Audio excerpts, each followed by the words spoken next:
तो hello guys, स्वागत है फिर से आपका एक नए वीडियो में। और भाई काफ़ी टाइम हो गया था मोटो ब्लॉगिंग किए हुए, क्योंकि जैसा कि मैंने आपको बताया था कि थोड़ा सा बिजी चल रहा था। लास्ट मैंने एक वीडियो डाला था अपना थर्ड सर्विस का, हंटर 350 के थर्ड सर्विस का एक वीडियो डाला था। और सर्विस उतनी ज़्यादा अच्छी नहीं हो पाई थी, मतलब मज़ा नहीं आया। इसके पहले मैं जब भी अपनी बाइक सर्विस कराता था तो वहाँ पे एक पर्टिकुलर बंदा है उदय नाम का, जो कि काफ़ी बढ़िया सर्विस करता है और चीज़ों को बहुत अच्छे से बताता भी है। जैसे बाइक को कब किस चीज़ की ज़रूरत होती है, लॉन्ग रूट में आप जा रहे हैं तो किन किन चीज़ों का ध्यान रखना चाहिए, बाइक के लाइफ को बढ़ाने के लिए क्या क्या करना चाहिए। मतलब काफ़ी हेल्दी कन्वर्सेशन होता है उसके साथ। लेकिन वो छुट्टी पे था, जिसके कारण मेरी बाइक किसी और ने सर्विस की। और सच पूछे तो बिल्कुल भी मज़ा नहीं आ रहा था सर्विस कराने के बाद। तो मैं कल फिर वापस गया था सर्विस सेंटर तकरीबन 5 साढ़े 5 के आसपास, और जाकर उसको बताया। लकीली वो उस दिन था और उससे मिला मैं और बताई चीज़ें कि भाई तुम नहीं थे तो मैंने अपनी बाइक की सर्विस मजबूरी में करवा ली। वो बोल भी रहा था कि अब 2-4 दिन और रुक जाते, अभी तो ड्यू नहीं हुआ था। 27 तारीख को एक्चुअली ड्यू हो रहा था, लेकिन मैंने सोचा कि चलो अब लगे हाथ करा ही लेते हैं। तो फिर कुछ चीज़ें उससे बताई मैंने कि ऐसा ऐसा हो रहा है बाइक में। फिर उसने बहुत बारीकी से चीज़ों को देखा और अगेन उसने काफ़ी अच्छे से चीज़ों को समझाया, बताया कि इससे कोई दिक्कत नहीं है।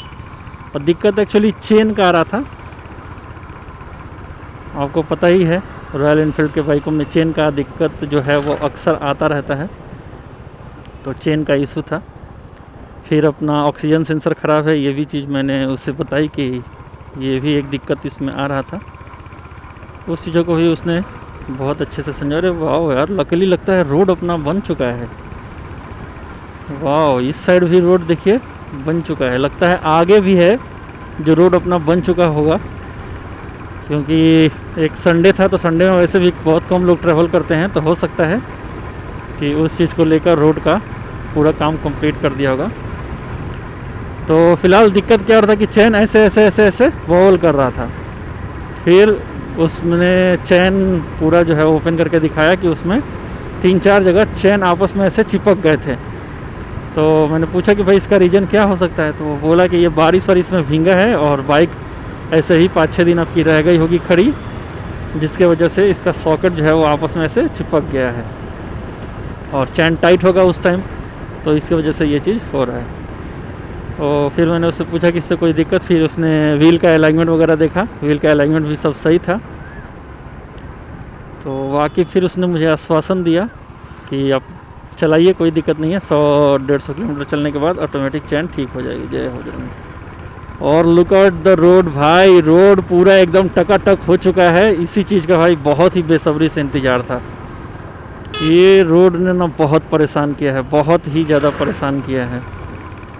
ऐसा मतलब रोड का कटिंग किया गया था कि जैसे लग रहा था कि बाइक जो है वो स्किड कर जाएगी, बट लकीली रोड का निर्माण हो चुका है। बहुत ही बढ़िया, बहुत ही शानदार। तो फिर उसने बाइक को एक छोटा सा इंस्पेक्शन के लिए एक छोटा सा राइड लिया, और राइड लेके उसने सारी चीज़ें चेक की कि बाइक स्मूथ चल तो रही है, अलाइनमेंट में कोई दिक्कत तो नहीं है, ब्रेकिंग कैसा है, क्योंकि ब्रेक पैड भी चेंज हुआ था अपना।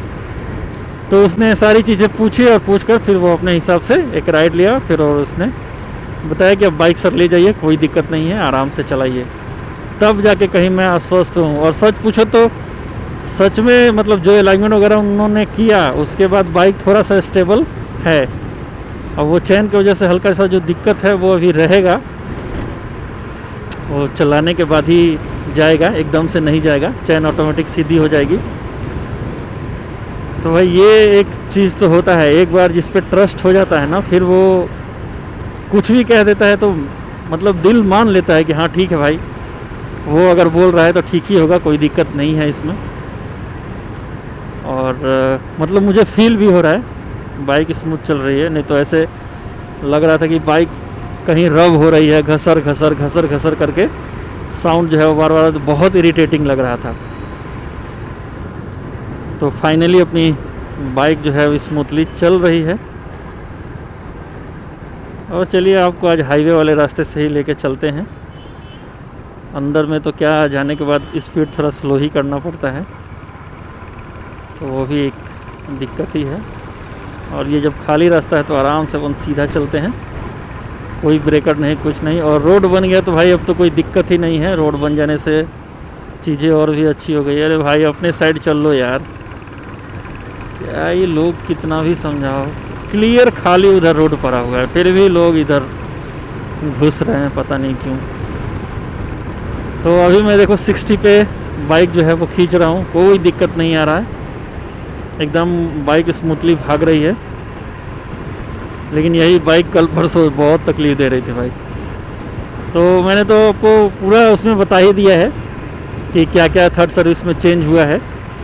और बाकी जो मुझे एक दिक्कत आ रही थी वही इसका चेन का आ रहा था। और जो 2 दिक्कत मैंने उनको बताई थी वो तो अभी तक, एक तो कल चेन वाला लकीली सॉल्व हो गया है, और एक ये अपना इंजन चेक लाइट का है। तो इंजन चेक लाइट का इशू मैंने उनसे कल फिर पूछा कि भाई ऑक्सीजन सेंसर कब तक आ जाएगा, तो उन्होंने बताया कि भैया 1 हफ्ते बाद आ जाएगा। तो 1 हफ्ते बाद ये भी दिक्कत जो है इसमें सेंसर वाला, ये भी सॉल्व हो जाएगा। देखते हैं जब चेंज होगा तो उसका भी मैं आपको वीडियो बना के दिखाऊंगा। और मैंने कंफर्म भी किया उनसे कि भाई उसका कोई चार्ज लगेगा, तो उन्होंने क्लियरली कहा कि नहीं भाई कोई चार्ज नहीं लगा है, क्योंकि आपकी बाइक अभी स्टैंडर्ड वारंटी में है। स्टैंडर्ड वारंटी 3 साल होती है, और वारंटी में कुछ कुछ चीज़ें जो हैं वो छोड़कर बाकी सारी चीज़ें वो कंपनी की तरफ से ही रहती है। जिसमें ऑक्सीजन सेंसर है वो भी कंपनी की तरफ से ही लगेगा, तो मुझे उसका कोई चार्ज वगैरह पे नहीं करना होगा। तो ये और भी अच्छी बात है। तो देखते हैं 1 हफ्ते बाद उनको कॉल करके फिर से कंफर्म करेंगे कि भाई ऑक्सीजन सेंसर का क्या हाल है, आया या नहीं आया।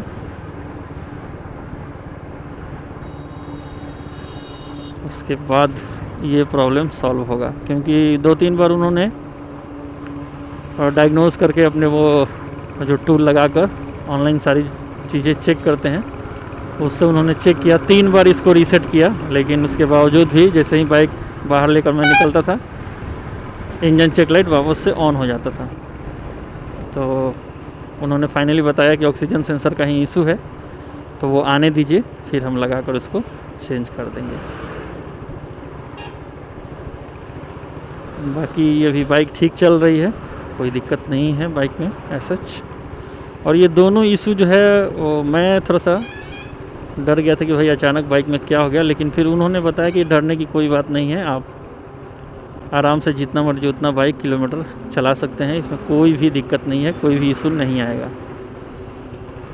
क्या कर रहा है भाई, साइड नहीं दे रहा है, बीच से चल रहा है। चलो चलो चलो चलो चलो।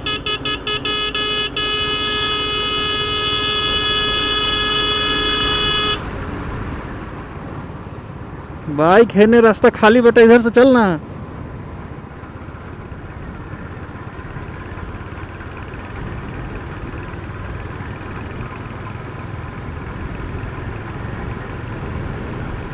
ऐसा दिमाग ख़राब करने वाला लोग होता है ना, इतना फालतू। उसका साइड देखिए कौन सा है और चल कौन से साइड रहा है। इसी की वजह से इनको लोग पीटते हैं रास्ते में पकड़ाने के बाद।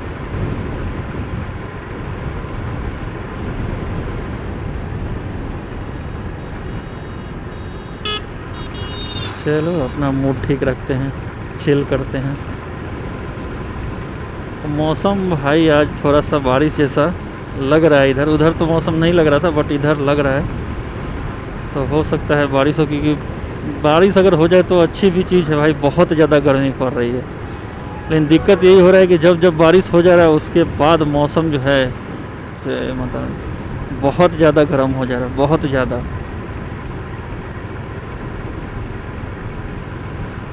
और फाइनली अभी हम पहुंच गए अलोनी बाज़ार। यहाँ पे एक शिव मंदिर है बढ़िया, और सामने तालाब। तो आप आइए, इसका लुत्फ़ उठाइए, बढ़िया जगह है। आके थोड़ी देर बैठ सकते हैं, मन को सुकून मिलेगा। अपन गाड़ी भगाते हैं।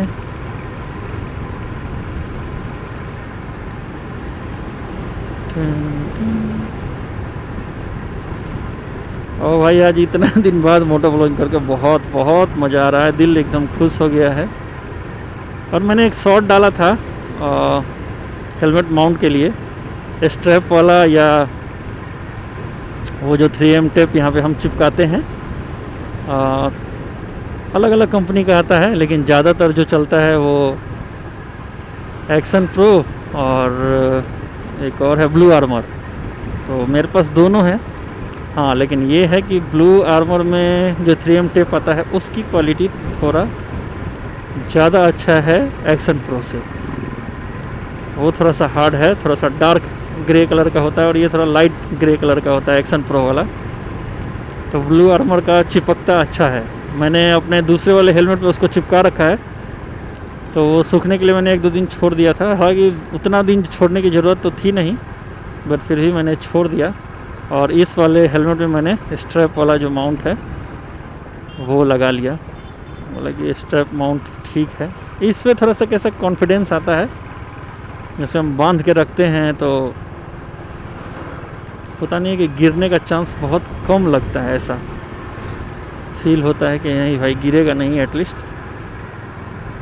तो इसलिए मैं अपने पुराने वाले हेलमेट में इसी को यूज़ कर रहा हूँ। और ये लोकल में चलना है, डेली का अप डाउन जो है वो 30 किलोमीटर के अप्रॉक्स है, इसलिए मैं इस वाले हेलमेट को यूज़ कर रहा हूँ। कभी लंबी जर्नी पे जानी होगी तो मैं निकालूंगा स्टर्ट्स वाला। स्टर्ट्स का है हेलियोस मॉडल, अच्छी हेलमेट है वो भी। वो पूरी ब्लैक कलर की पियानो फिनिश में है, तो वो भी बढ़िया लग रहा था। हालांकि वो भी मैंने पहले अपने बाइक के कलर से मैचिंग लिया था, ग्राफिक्स वाला, लेकिन वो मुझे उतना मज़ा नहीं आया और उसमें थोड़ा सा दिक्कत भी था। तो मैंने जाके वापस उसको रिप्लेस कर दिया, और रिप्लेस करके ब्लैक वाला ही हेलमेट हेलियोस का ले लिया। वो थोड़ा सा मतलब अच्छा लगता है। और बाइक में गैजेट्स में ब्लैक चीज़ें थोड़ी तो एडवांटेज लेती है भाई बाकी कलर्स के कंपैरिजन में। तो नो डाउट वही एडवांटेज मुझे भी लगा, इसलिए मैंने उसको कहा कि चलो हटाओ ले ही लो, और उसको काफ़ी अच्छे से चिपका दिया। चलो भाई अपना साइड दे रहा है तो अपन साइड ले लेते हैं। बहुत बढ़िया भाई। देखिए यही होता है ना, रोड पे जब आप चलते हैं तो कभी कभी अच्छे लोग भी मिलते हैं और कभी कभी बेकार लोग भी मिलते हैं। ज़्यादातर बेकार लोग ही मिलते हैं, कुछ ही एक आधा अच्छे लोग मिलते हैं। चलिए अपन साइड से भी निकल। देखिए भाई कोई एक तो साइड दे दो यार, किधर से जाने दोगे या इधर से जाने दोगे। भाई का मूड है कि किधर से भी नहीं जाने देंगे। चलो भाई तुम्हारे पीछे पीछे ही चलते हैं फिर। नहीं नहीं, भाई का मूड है जाने देने नहीं होगा, निकल लेते हैं।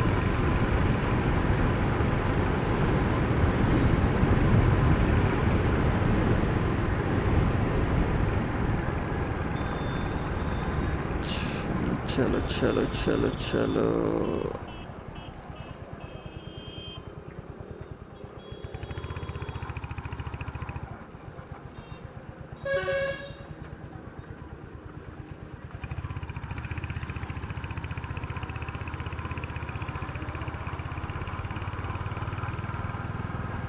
ये देखो अभी थोड़ा सा आवाज़ जो है वो आ रहा है बाइक में, स्लो होने पे घसर घसर। लेकिन पहले थोड़ा ज़्यादा लग रहा था, अभी थोड़ा कम है। जय हो ठीक है। अब जब उसने बोला है कि समय के साथ ये साउंड चला जाएगा तो समय के साथ ही जाएगा, देखा जाएगा। तो ये था भाई अपना थर्ड सर्विस का एक्सपीरियंस। और कुछ कुछ चीज़ें ना भाई आप मतलब जैसे कई बार सर्विस सेंटर में हम जाते हैं तो हम अपने बाइक के पास खड़े होते हैं, तो वहाँ के जो मैनेजमेंट है वो तो बोलते हैं कि सर आप बैठ जाइए, वेटिंग रूम में आराम कर लीजिए, जो चीज़ें आपने बताई हैं वो मैकेनिक देखकर रिजॉल्व कर देगा। तो भाई ऐसा ज़रूरी नहीं है, कई बार चीज़ें जो है वो मिस कर जाता है, क्योंकि उनके पास बाइक काफ़ी लंबी चौड़ी लिस्ट होती है। तो वो सोचते हैं कि जल्दी जल्दी निपटा के और इसको काम जो है वो ख़त्म किया जाए। तो उसमें एक आध, मैं ऐसा नहीं बोल रहा हूँ कि हमेशा ऐसा करते होंगे, लेकिन एक आध चीज़ें जो है वो मिस हो जाती हैं। तो इसीलिए जब आप फाइनल डिलीवरी लें अपने बाइक की आफ्टर सर्विस, तो एक बार उसको आप खुद से चलाकर ज़रूर एक्सपीरियंस कर लीजिए कि आपने जो चीज़ें बताई हैं वो रिज़ॉल्व हुई कि हुई या नहीं। और अगर आपको लगता है कि नहीं चीज़ें रिज़ॉल्व नहीं हुई हैं, तो उसी टाइम उनको देकर बोलिए कि भाई इसको वापस से ठीक करो, ये जो मैंने प्रॉब्लम बताया था वो अभी तक रिज़ॉल्व नहीं हुआ।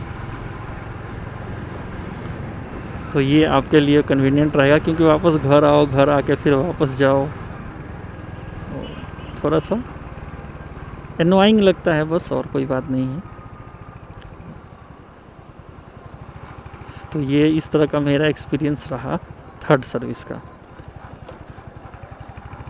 बाकी वीडियो अगर अच्छा लगा तो लाइक कीजिएगा, चैनल पे नए हैं तो चैनल को सब्सक्राइब कीजिएगा, और भाई इंस्टा पे भी फॉलो कर लीजिए। इंस्टा पे भी मैं डेली शॉर्ट्स के माध्यम से कुछ ना कुछ डालता रहता हूँ, और सेम इंस्टा आईडी भी मेरा यही है, सारन का छोरा। तो अपने इस लोकल बॉय को सपोर्ट कीजिए और थोड़ा सा प्यार दिखाइए। बाकी मिलते हैं किसी और वीडियो में, तब तक स्वस्थ रहिए, मस्त रहिए। जय जवान, जय किसान, जय बिहार बोलते रहिए। हर हर महादेव।